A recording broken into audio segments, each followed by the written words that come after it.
औज़ुबिल्लाहि मिनश्शैतानिर्रजीम बिस्मिल्लाहिर्रहमानिर्रहीम। अस्सलामु अलैकुम CSS डियर एस्पायरेंट। आज हम CSS पॉलिटिकल साइंस के एक बहुत ही इम्पोर्टेंट मुस्लिम फ़िलासफ़र यानी इब्न खल्दून जो थ्योरी ऑफ असाबिया की मशहूर है उसको डिस्कस करेंगे। तो एक बात ज़हन नशीन कर लें, Ibn Khaldun was not a historian but he was the first political sociologist of the world. उसके बाद CSS एग्जामिनर इब्न खल्दून को क्यों पसंद करता है या उसके बारे में सवाल क्यों करता है। तो क्योंकि इब्न खल्दून स्टेट के राइज और फॉल को अच्छे तरीके से एक्सप्लेन करता है। वो पावर, सोसाइटी और पॉलिटिक्स को साइंटिफिक वे से समझाता है। इसकी जो थ्योरी वसाबिया आज भी मुस्लिम वर्ल्ड और पाकिस्तान में अप्लाई होती है, इसलिए ये एक इंतहाई इम्पोर्टेंट फ़िलासफ़र है। तो रूटीन की तरह सबसे पहले हम देखते हैं कि इसके एग्ज़ाम में इस पर क्वेश्चन कैसे आते हैं। क्वेश्चन आस्क, अभी रिसेंटली 2025 में क्वेश्चन आया था, explain the concept of state and government by Ibn Khaldun, by him। Ibn Khaldun आप लिख लें। तो ये 2025 में आया था।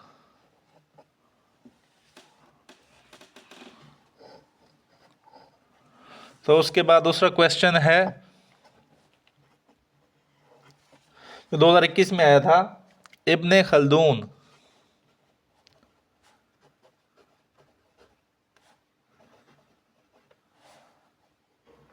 while acknowledging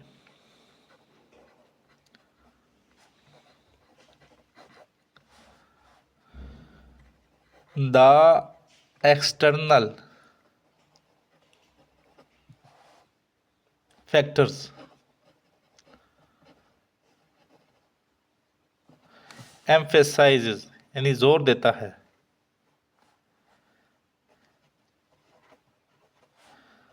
more on the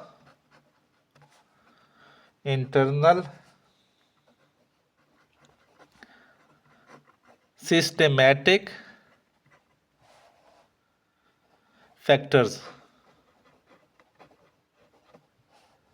as decisive यानी फैसला कौन for the decline of the state, explain it। ये कब आया था? ये 2021 में पूछा गया था क्वेश्चन। 2021 में, यहीं से अंदाज़ा लगा लेंगे 5 सालों में 2 दफ़ा ये सवाल इब्न खल्दून पे पूछा गया है, इससे इसकी इंपॉर्टेंस का अंदाज़ा लगा लें। उसके बाद पूछा जाता है explain the theory of asabiyyah by Ibn Khaldun.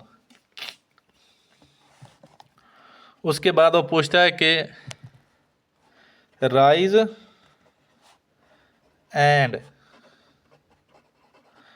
Fall of civilisation theory by Ibn Khaldun. तो इस तरह वो पास्ट पेपर्स में क्वेश्चन पूछ चुका है इब्न खल्दून के बारे में। तो आपने इस सारे क्वेश्चन को देखने और अपने जो आंसर है उसको उसके मुताबिक एडजस्ट करना है। तो पहले रूटीन की तरह हम सबसे पहले इसका इंट्रोडक्शन एक्सप्लेन करेंगे कि ये इंट्रोडक्शन होता है, इसलिए होता है ताकि इससे आपके MCQs क्लियर हो सकें। ये इंट्रोडक्शन आपने एग्जामिनेशन में नहीं लिखना होता। तो इब्न खल्दून 1332 को तुनीसिया में पैदा हुए। ठीक है।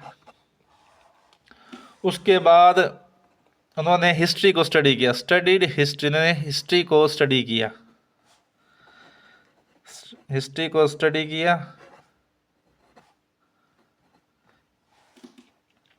और वो बहुत जल्दी ज्वाइंट यानी शामिल हो गए इन कोर्ट ऑफ टूनिसिया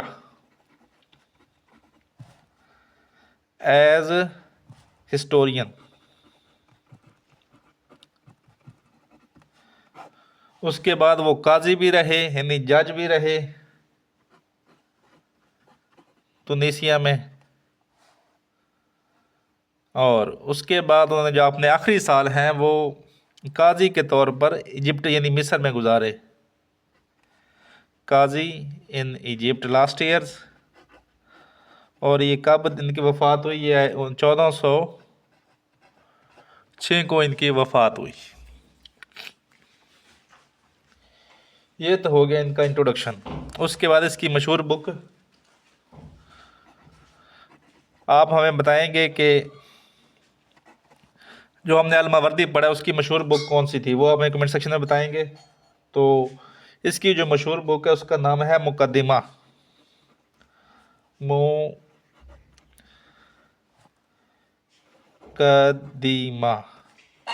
ये मुकदमा कोई लीगल इशू नहीं बल्कि एक आर्गूमेंट के तौर पे है।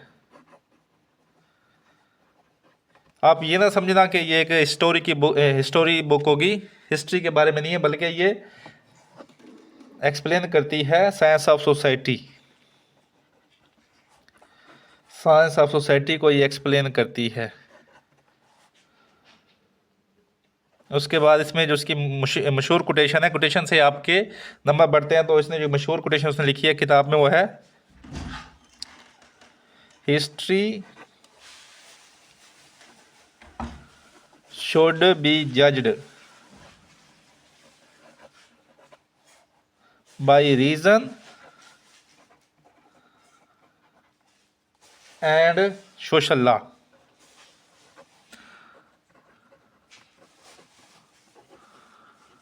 History should be judged by reason and social law, इसकी यानी किताब की मशहूर कोटेशन है इस किताब के। तो ये तो हो गया इसका इंट्रोडक्शन। तो सबसे पहले किसी भी फिलासफर को डिस्कस करने से पहले सबसे पहले उसकी कॉन्टेक्स्ट बिहाइंड द थ्योरी देखते हैं हम। Context behind the theory.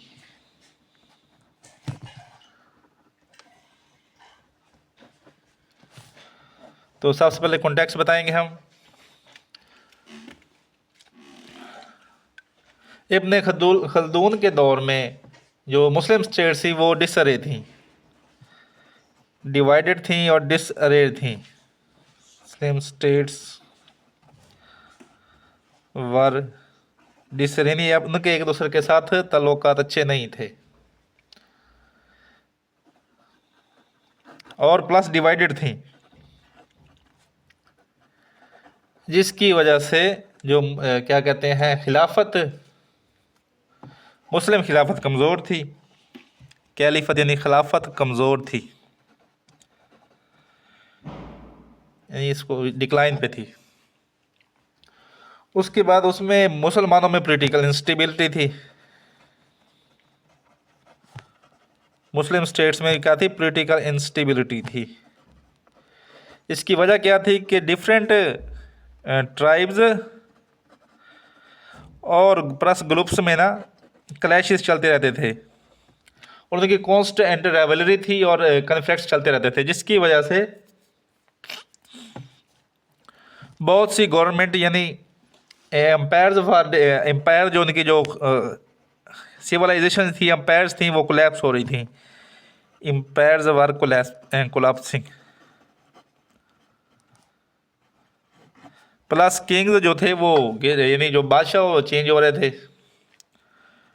Kings were throne.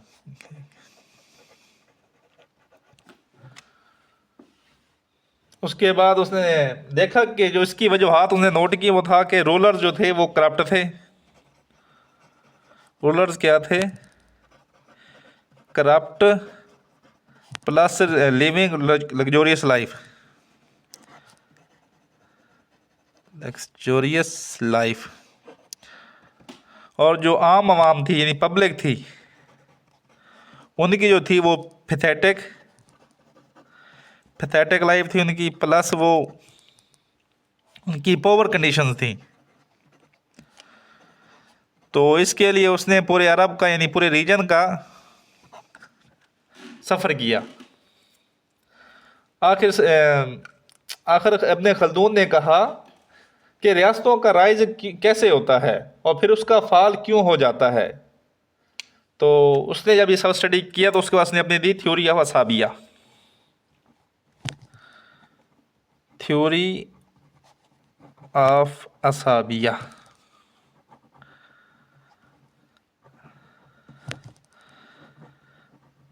Theory of asabiyyah को समझने से पहले हम सबसे पहले समझते हैं कि असाबिया क्या है।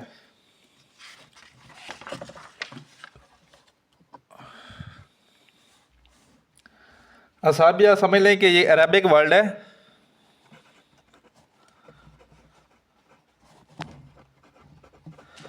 जिसका मतलब है तुर्बन तुर्बन जिसे हम पगड़ी कहते हैं। पगड़ी एक ऐसा कपड़ा होता है जिसे हम सर के गिर्द बांधते हैं, ठीक है। तो इसीलिए इसको तुर्बन को कह रहा है। वो बांड हो सकता है या फिर इसको सोलिडेटरी भी कह सकते हैं, यानी कॉमन इंटरेस्ट। और इसी के अंदर असाबिया के गिर्द सारे अब जो पीपल्स हैं वो इसके गिर्द रिजॉल्व करते हैं, ठीक है। इसी को अपनी तरफ वो इससे गिर्द अट्रैक्ट होते हैं, इसके गिर्द जो लोग होते हैं अट्रैक्टेड होते हैं टू असाबिया। अब वो कहता है कि असाबिया क्या हो सकता है, असाबिया की वजूहत क्या हो सकती हैं, असाबिया को क्या क्या चीज़ें असाबिया हो सकती हैं। एग्जाम्पल्स वो देता है। तो सबसे पहले देता है ट्राइबलिज़म, यानी कोई ट्राइब हो सकता है, यानी जैसे कोई भी ट्राइबलिज़म के तहत वो अपने आप को सारे इकट्ठे कर सकते हैं। कैसे जो कुरैश का ट्राइब था तो सारे कुरैशी इकट्ठे होकर किसी के खिलाफ लड़ सकते हैं। उसे वो कहता है कोई रेस हो सकती है, जैसे यूरोप में रेसेस हैं, जर्मन अलहदा है, जो फ्रेंच अलहदा है। उसके बाद क्योंकि नाजीज़ कहते थे ना, जो हिटलर ने आवाम इकट्ठी की थी वो नाजीज़ के तौर पे इकट्ठी की थी, रेस के तौर पे इकट्ठा किया था। उसके बाद उनकी आइडेंटिटी हो सकती है कोई, जैसे हमारी आइडेंटिटी पाकिस्तान है, इसे हमारी किसी और आइडेंटिटी के तौर पे इकट्ठे हो सकते हैं। उसके बाद कोई रीजन हो सकता है, जैसे हम सारे जो साउथ इंडियंस में कंट्रीज़ हैं, इंडिया, पाकिस्तान, चाइना, बांग्लादेश, ये सारे हम किस पे आते हैं, हमारा साउथ एशिया रीजन है। जब इस पे कोई अटैक करने की कोशिश करे तो हम इकट्ठे हो जाएंगे, ये हो सकता है। उसके बाद वो कहता है कि कोई टेरिटरी, यानी कोई ज़मीनी राब्ता के थ्रू, जैसे हम कहते हैं हम पंजाबी हैं, हम किस लिए करते हैं कि हमारी जो टेरिटरी है वो सेम है पंजाबी की। उसको वो कहता है कि रिलीजन के इस्लाम भी हो सकता है, यानी कोई मज़हब के तौर पर भी इकट्ठे कर सकते हैं। जो क्रैश शेड हुई थी वो मज़हब के नाम पे हुई थी ना, उस सबने उनको किसके नाम पे इकट्ठा किया था, मज़हब के नाम पे इकट्ठा किया था। तो जिसकी वजह से कोई भी कहना, वो कहता है कि असाबिया किसी बेस पे इकट्ठा किया जा सकता है। उसके बाद वो कहता है कि एक स्टेट में मल्टीपल वो कहते हैं असाबियाज होते हैं, एक स्टेट में मल्टीपल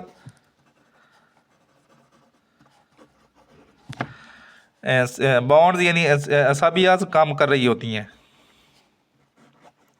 और वो सारे आपस में क्लैशेस में होते हैं कि वो हर कोई चाह रहा होता है कि हम पावर हासिल करें। क्लैशेस टू गेट पावर, कि वो पावर के लिए सारे आपस में लड़ रहे होते हैं, ठीक है। तो वो कहता है कि पावर हासिल करने के दो तरीके हैं, टू वेज। नंबर 1 बताता है कि आप नंबर ऑफ पीपल यानी अपनी आबादी को बढ़ा लो,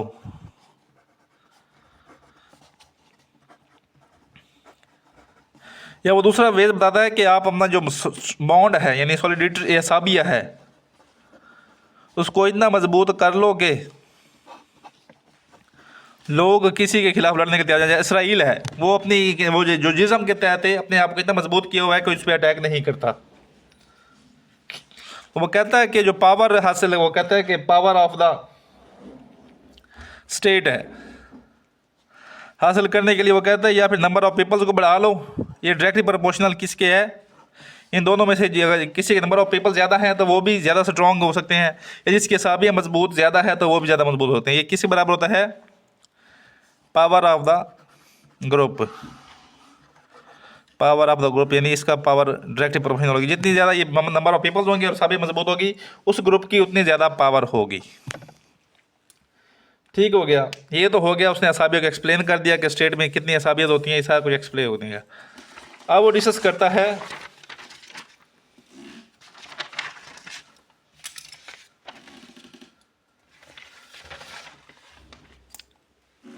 वो एक्सप्लेन करता है the rise and fall of the theory. अब ये असाबिया की थ्योरी के बाद एक्सप्लेन करता है rise and fall of civilisation through असाबिया।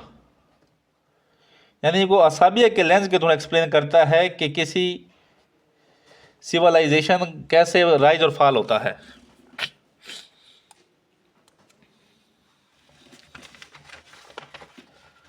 तो सबसे पहले कहता है कि जो स्टेट में मल्टीपल किस्म के वो लड़े होते हैं, ग्रुप्स लड़े होते हैं पावर्स के लिए। उसके बाद जो ग्रुप पावर में आता है तो उसका वो पहला जो फेज होता है उसे कहते हैं राइज ऑफ, यानी उसने लड़ाई की, क्लैशेज किए, उसके बाद वो पावर्स में आ गया, वो उन्होंने हुकूमत संभाल ली। राइज ऑफ द सिविलाइजेशन या ग्रुप कह लें आप। सिविलाइजेशन के पुराने वक्तों में सिविलाइजेशन होती थी, इसलिए मैं सिविलाइजेशन इस्तेमाल कर रहा हूँ। राइज ऑफ द सिविलाइजेशन होगी, ठीक है। उसमें क्या होता है कि जो सब पीपल होते हैं उनमें जो स्ट्रॉन्ग, उनमें जो पहला जो पैसा होता है वो कहता है स्ट्रॉन्ग असाबिया होती है उनमें, है उनमें जो असाबिया का फैक्टर होता है वो बहुत ज़्यादा मजबूत होता है। उसके बाद उनमें नो किंगशिप होती है, उनमें कोई बादशाह नहीं होता, नो किंगशिप, ओनली लीडर होता है उनमें। उसके बाद जो सारे होते हैं वो ऑल हार्ड वर्किंग होते हैं। उनका काम होता है कि हम अपनी उसको मजबूत करें, अपनी जो वो कहते हैं असाबिया को मजबूत करें और अपनी सिविलाइजेशन को मजबूत करें, ठीक है। उसके बाद उनमें सब में इक्वालिटी होती है, कोई वो सुपीरियर और इन्फीरियर नहीं होता, इक्वालिटी होती है। उसके बाद नो पेड आर्मी होती है, यानी उसमें कोई जो आर्मी वो पेड नहीं होती, नो पेड आर्मी।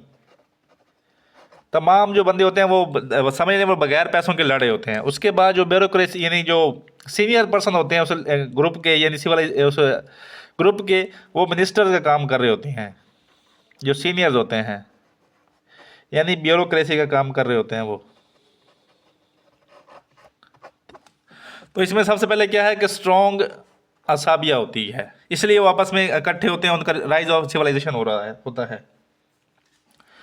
दूसरा फेज आता है consolidation of power, consolidation of power. जब पहला उनका जो कहते हैं लीडर मरता है ना, तो उसके बाद जो उसका जो बेटा आता है वो चाहता है कि मैं पावर को अपने पास सारी कंसोलिडेट करूं, यानी सारी पावर मैं अपने पास रखूं। तो वो कंसोलिडेट द पावर, यानी पावर को इकट्ठी करने की कोशिश करता है। उसके लिए वो जो सीनियर होते हैं, जो उसके साथ जो सीनियर लोग होते हैं, यानी जो उसके मिनिस्टर्स होते हैं या अमीर होते हैं इलाके के, उनको वो कत्ल करवा देता है। Killed all power sharing person, यानी उसका जो पावर शेयरिंग कर रहे होते हैं उनको सबको कत्ल करवा देता है। पावर शेयरिंग पर्सन को कत्ल करवा देता है।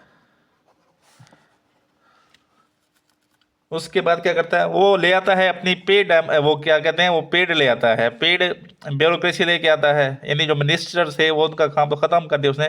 अब ये पेड डेमोक्रेसी लेके आता है और आर्मी भी पेड लेके आता है, यानी अपनी मर्सडीज लेके आता है। तो ये क्या करता है, ये है वो डिस्टर्ब द असाबिया,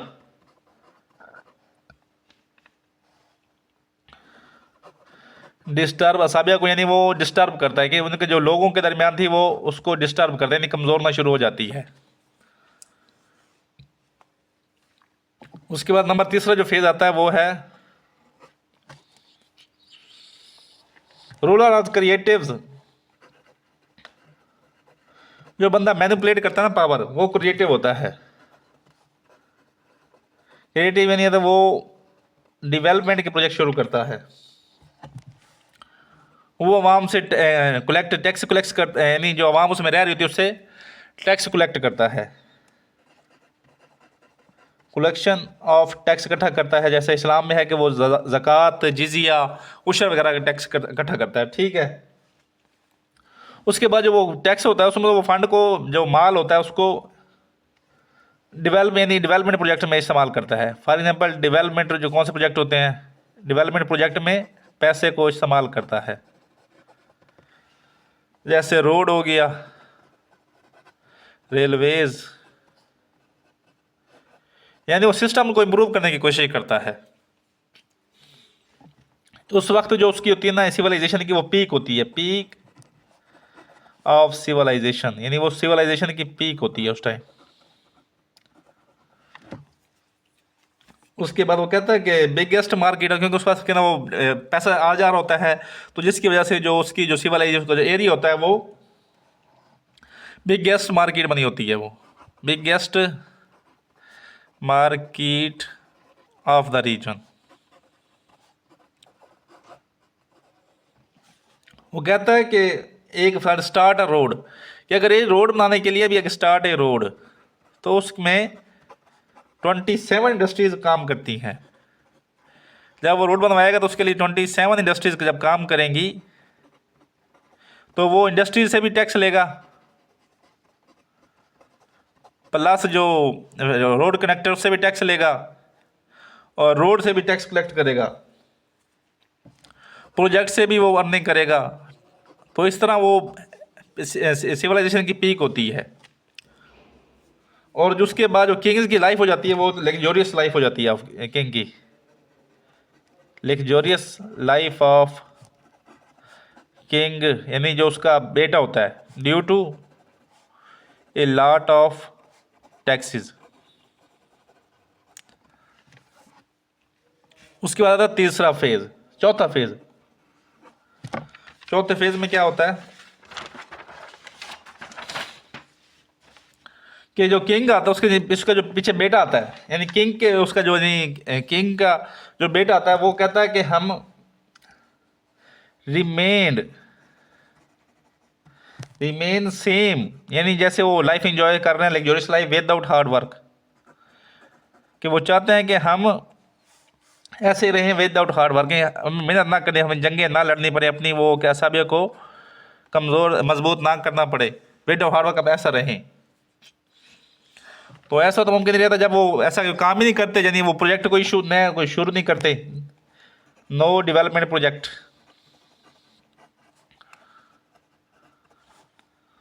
उसके बाद वो अपनी सिविलाइजेशन ही जो अपनी वो फौज को वो ट्रेन नहीं करते, बजट नहीं देते। उसके बाद वो क्या कहते हैं कि जहाद नहीं करते, और लग्जोरियस लाइफ को एंजॉय करते हैं।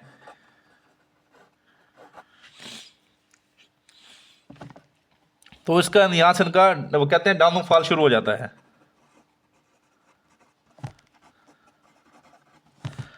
उसके बाद जो असाबिया जो कुछ लोग जो वो कहते हैं जो सीनियर लोग होते हैं वो मर चुके होते हैं, तो इसके साथ जो बादशाह उसके जो किंग के साथ जो एफिलिएशन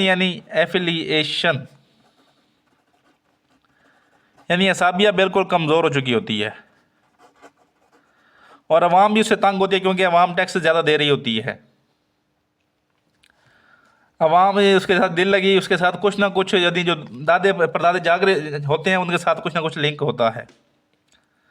पब्लिक लिंक जो होता है वो इन्हीं वीक हो चुका होता है। उसके बाद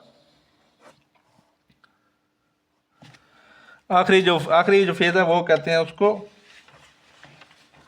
कोलैप्स ऑफ, यानी fall of civilisation. Fall of civilisation कैसे होता है?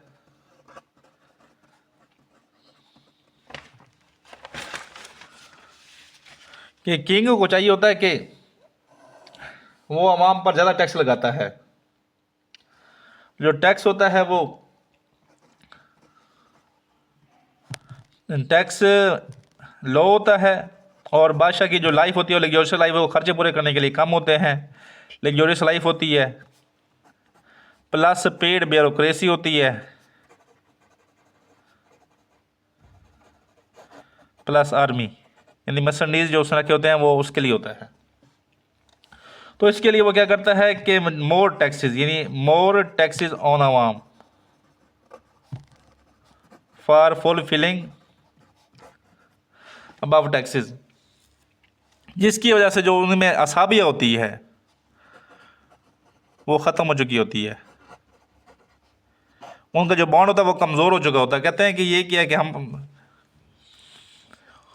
क्योंकि जो बादशाह होता है वो लग्जोरियस लाइफ जी रहा होता है, और जो आवाम होती है वो पोवर लाइफ यानी पैथेटिक लाइफ जी रही होती है, पैथेटिक लाइफ जी रही होती है ऑफ पब्लिक। इसलिए उनका जो असाबिया होता है वो ख़त्म हो चुका होता है। उसके बाद यानी वो ख़त्म, जब असाबिया ख़त्म हो जाता है तो फिर वो कहते हैं कि उनकी जो आर्मी होती है वो भी कमज़ोर हो चुकी होती है, क्योंकि उसको बजट नहीं मिलता प्रॉपर, ब्यूरोक्रेसी भी अपना काम छोड़ देती है जब उसको तनख्वाहें प्रॉपर नहीं मिलती। तो उसके बाद तीसरा जो पीछे जो सिविलाइजेशन होती है, जो पीछे दूसरा ग्रुप होता है स्टेट के अंदर, वो फिर इनको आगे ख़त्म कर देता है, वो इन पे अटैक करता है, attack and collapse of the state, यानी उसके बाद वो स्टेट कोलैप्स हो जाती है, कोलैप्स ऑफ सिविलाइजेशन। क्योंकि वो लड़ने के लिए पहले जो आपस में लड़ रहे थे उसको बचाने के लिए वो उनमें असाबिया है नहीं, तो वो फिर जो आर्मी है वो पेड, उसको तनख्वाहें नहीं मिलती, जो लोकल जो लोग होते हैं उनके साथ वो बॉन्ड नहीं होता, तो वो आपस में लड़ते नहीं है, उसको बचाते नहीं अपने बादशाह को, जिसकी वजह से वो बादशाह हार जाता है और उसको कोलैप्स ऑफ सिविलाइजेशन हो जाती है।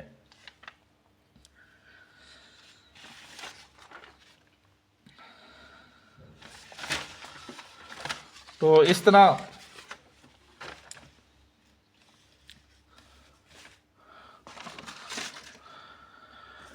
एक वो कहते हैं rise and fall civilisation start होती है, उसके 5 फेजेज होते हैं।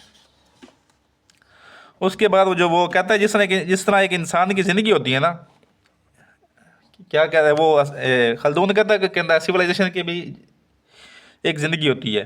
तो वो कहता है कि 40 ईयर्स यानी 40 साल इज़ स्पेसिफिक फॉर ईच असाबिया,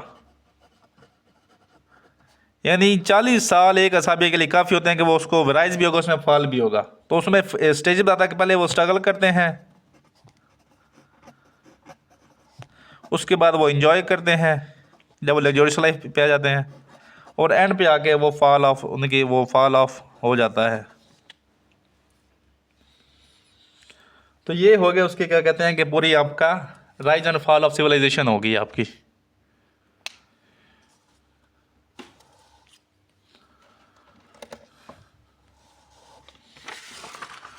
अभी हम डिस्कस करेंगे इसकी modern relevance of the Ibn Khaldun in modern relevance of Ibn Khaldun philosophy, modern relevance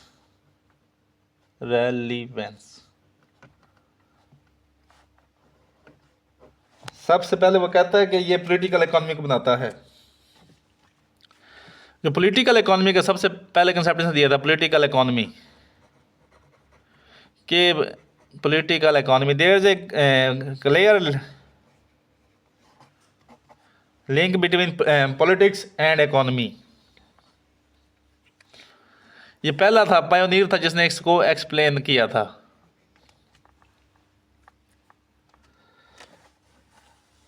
इसने एक्सप्लेन किया था कि there is a politics, there is a relationship between politics and economy. दूसरा उसने बताया था political stability link with growth of the state, political stability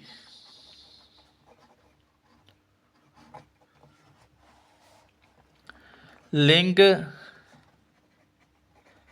with growth of civilization।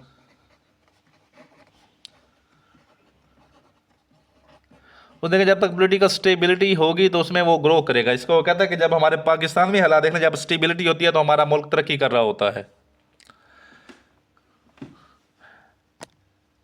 जैसे हमारी वो कहते हैं कि वो इंस्टेबिलिटी आती है, वो क्या कहते हैं, फसादा शुरू हो जाते हैं, प्रोटेस्ट शुरू हो जाते हैं, तो उसकी वजह से उन मुल्क बंद हो जाता है, जिसकी वजह से हमारी ग्रोथ भी रुक जाती है, इकोनॉमिक ग्रोथ भी रुक जाती है। इसलिए उसने पहले था जिसने वो ग्रोथ का बताया था।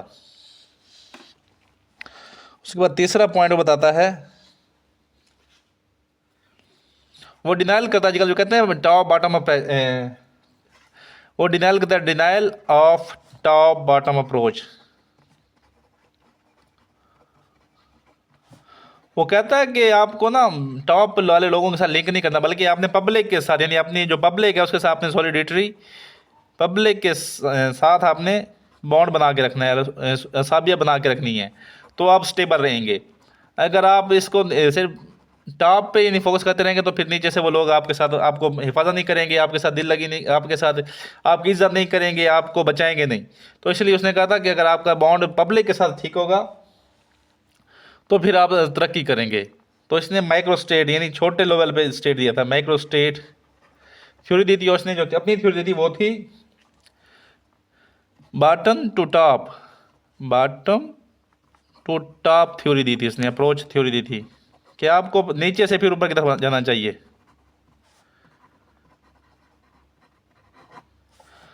उसके बाद नंबर 4 उसका जो पॉइंट है वो है फादर ऑफ सोशियोलॉजी है।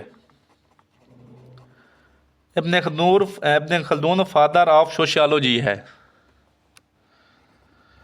सोशियोलॉजी। वो कहते हैं उसने पहले बताया था कि जो आपस में जो लोग होते हैं आपस में, इसने थ्योरी ऑफ सोशल रिलेशनशिप बताया था, यानी थ्योरी ऑफ सोशल रिलेशनशिप, यानी आपस में सोशल रिलेशनशिप, यानी असाबिया कैसे बनती है, असाबिया, ये पहला इसने बताया था। How and what factor created bond, how and what factors created bond, यानी क्या बॉन्ड बनाता है। उसने वो 7 पॉइंट जो 6-7 एग्जाम्पल दी थी उनमें से एक बनाता है सोशियोलॉजी। तो आजकल हम आपस में बॉन्ड है कि हमारे इलाके की वजह से आपस में रिश्ते, जो रिश्तेदारी की वजह से यानी वो बनते हैं, ट्राइब की वजह से, या फिर हम मुसलमान हैं तो मज़हब की वजह से आपस में इंटरकनेक्टेड हैं, या फिर हम वो कहते हैं कि हम अगर एक जगह में किसी जगह को रिप्रेजेंट करते हैं तो हम जगह की वजह से आपस में मिले हुए हैं। तो जो वो कहता है कि उसने वाट और हाउ सब कुछ बताया था, इसलिए फादर ऑफ सोशियोलॉजी कहते हैं, सोशल रिलेशनशिप को उसने बताया था। तो अभी हम इसके ऊपर करते हैं वो क्रिटिसिज्म करते हैं। क्रिटिसिज्म आपको 2 पॉइंट नंबर एक्स्ट्रा देता है अगर आप क्रिटिसिज्म एक्सप्लेन करें, अगर वो पूछे तो बताना, अगर ना पूछे फिर भी आपने बताना है एग्जाम में। तो इसका सबसे पहला जब वो कहता है कि less importance of the institutions, कि वो इंपॉर्टेंस देता नहीं है, less importance of the institution, यानी जो मदरसे हैं, अदालतें हैं, किसी को डिस्कस नहीं करता, सिर्फ वो किसको लेके चल रहा है, सिर्फ असाबिया को लेके चल रहा है अपने उसमें, rise and fall of the institution, उसमें सिविलाइजेशन में सिर्फ इंस्टीट्यूशन वो असाबिया को लेके चल रहा है, इंस्टीट्यूशन को वो इंपॉर्टेंस ही नहीं दे रहा। उसके बाद नॉट फुल्ली एक्सप्लेन्ड इकोनॉमी, उसने इकोनॉमी को प्रॉपर एक्सप्लेन नहीं किया बल्कि अपनी असाबियों को लेकर साथ साथ चलता रहा है। उसके बाद डिटर्मिनिस्टिक अप्रोच है उसकी, डिटर्मिनिस्टिक अप्रोच इसकी ये है कि ये जो सिविलाइजेशन है 40 साल बाद गिर जाएगी, चाहे जो मर्जी कर ले। वो कहते हैं कि इसने पहले सोचा हुआ है कि ये जो सिविलाइजेशन है, स्टेट है, ये कुछ भी है, ये ऑटोमेटिक गिर जाएगा। तो ये यानी इसने गलत सोचा हुआ है। कुछ हुकूमत जो अमेरिका है कब सुपर पावर चल रहा है, तो अगर वो होती तो गिर गया होता अभी तक। उसके बाद यूरोप आया था, ब्रिटिश आया था, वो भी काफ़ी अर्सा रहा, लेकिन 40 साल तो नहीं रहा, वो कई अर्सा रहा। तो ये कहते हैं इसकी गलत है, डिटर्मिनिस्टिक अप्रोच गलत थी। उसके बाद हम डिस्कस करते हैं कंक्लूजन आपका ये होना चाहिए कि आप पूरे पॉइंट को एक्सप्लेन करेंगे। कहता है खल्दून ने बताया कि पावर इन ताकत तलवार से नहीं बल्कि मजबूत मुआशरे से पैदा होती है। यानी मजबूत मुआशरा कैसे बनता है? जब उनमें आपस में सोशल बांड यानी असाबिया मजबूत होती है। खल्दून ने बताया है कि पावर तलवार से नहीं बल्कि मजबूत मुआशरे से पैदा होती है। ये आपने उसकी कोटेशन लिखनी है। उसके बाद आपने एंड पे कोटेशन के नीचे आपने कंक्लूजन पे ये एक्सप्लेन करने के बाद बताना है कि डिस्पाइट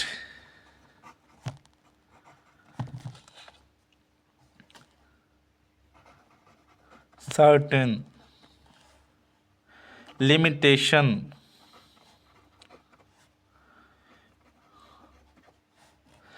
कि उस पर कितनी उसके क्रिटिसिज्म होने के बावजूद इब्न खल्दून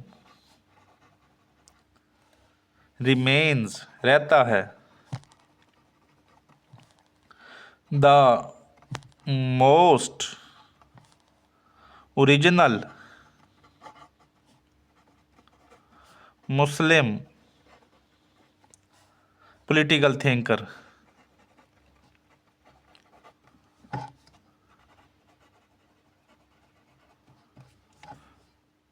ये आपने एक्सप्लेन कर देना, अपनी एंड पे कोड बता देनी है। तो अभी उसके बाद आपने जब वो rise of fall civilisation explain कर रहे होंगे तो उसमें आपने एक डायग्राम बनानी है। पहले उसका राइज होगा, उसके बाद उसकी वो कहते हैं कंसोलिडेशन होगी,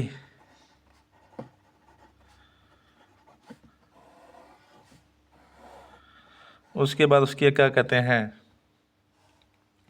लग्जोरियस लाइफ होगी,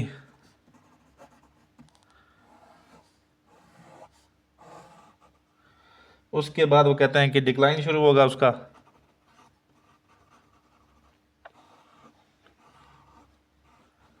उसके बाद वो स्टेट कोलैप्स हो जाएगी, कोलैप्स्ड। इस तरह ये सर्कल जो कहते हैं ये कंटिन्यू रहेगा, ये चलता रहेगा। अब इसको अच्छी तरह जब 2-3 प्रैक्टिस करेंगे तो ये आपका प्यारा सा सर्कल बन सकता है। और जो साइकिल है कंटिन्यू रहेगा, ये आपने जो करना है साइकिल, यानी नई सिविलाइजेशन आएगी, कंसोलिडेशन होगी, फिर रिवोल्यूशन, साइकिल कंटिन्यू रहेगा इसका, कंटिन्यू। इस तरह ये साइकिल दिया था उसने, अरिस्टोटल ने अपने स्टेट्स में बताया था। तो इस तरह ये भी इसका वो कहते हैं राइज होगा, कंसोलिडेशन ऑफ पावर होगी, लग्जरियस लाइफ होगी, डिक्लाइन होगा और एंड पे स्टेट कोलैप्स कर जाएगी। तो उसके बाद आपने लिखना है कि एंड पे आपने जो कोट लिखनी है वो है रियासतें दुश्मनों से कम और अपनी लग्जरी से ज्यादा मरती हैं। कि रियासतें दुश्मनों से कम और अपनी लग्जरियस लाइफ से ज्यादा मरती हैं। तो कहता है कि states collapse not due to enemies but internal decay, यानी अपनी जो उनकी डिके होता है टोटल फूड का शिकार से ज़्यादा वो मरती हैं, कोलैप्स होती हैं। ठीक हो गया। उसके बाद आपको एग्जामिनर जब पूछे तो आपने सब कुछ बताना है, जिस तरह मैंने आपको एक बाई पॉइंट बताया, आपने ऐसे उसमें एक्सप्लेन करना है। वो आपसे मॉडल रेलिवेंस पूछे तो आपने बतानी है, अगर ना पूछे तो आपने नहीं बतानी। लेकिन क्रिटिसिज्म आपने हमेशा करना, चाहे वो पूछे या ना पूछे। और इंट्रोडक्शन होगा, फिर आपका कंटेक्स्ट होगा, फिर थ्योरी ऑफ असाबिया होगा, फिर असाबिया को एक्सप्लेन करेंगे, फिर rise of fall of civilisation through the concept of asabiyyah. इस तरह आप लेके चलेंगे और आने के बाद आप उसके ऊपर क्रिटिसिज्म करेंगे। अगर वो पूछता है कि modern relevance of Ibn Khaldun theory, तो आपने उसकी मॉडर्न रेलिवेंस बतानी है, नहीं तो फिर रहने देनी है। एंड पे आप कंक्लूजन कर देंगे, कंक्लूजन करने के बाद आपने उसका ये नीचे कोड दे देंगे, तो इससे आपका क्वेश्चन हो जाएगा। और जो ये मैंने सर्कल बनाया है ये आपने राइज एंड फॉल ऑफ के बाद नीचे आपने एक्सप्लेन कर देना है। मैं उम्मीद करता हूं कि आपको ये लेक्चर पसंद आया होगा। अगर पसंद आया तो इसको लाइक करें और अपने दोस्तों के साथ शेयर करें जो CSS पॉलिटिकल साइंस की तैयारी कर रहे हैं। वीडियो देखने के लिए शुक्रिया। वस्सलाम।